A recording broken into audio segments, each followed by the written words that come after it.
বিয়াৰ পিছত কিছুমান গাঁৱৰ মানুহে সোধে যে ছোৱালীজনীৰ দেউতাকে তাইক ঘৰৰ পৰা যৌতুকত কি দিছে।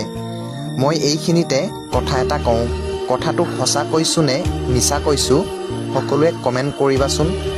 শুনা, এজনী ছোৱালীক দেউতাকে সৰুৰ পৰা পঢ়াই শুনাই ডাঙৰ মানুহ কৰি নিজে কাম কৰিব নজনা কামবোৰ মাকৰ পৰা শিকাই বুজাই লৈ কামবোৰত আগভাগ লৈ নিজৰ জন্ম দিয়া ছোৱালীজনীকে দি দিয়ে, দেউতাকৰ বুকুৰ আপোন ছোৱালীজনীকে দি দিয়ে। তথাপিও আকৌ কিছুমান মানুহে সোধে যৌতুকত কি দিলে।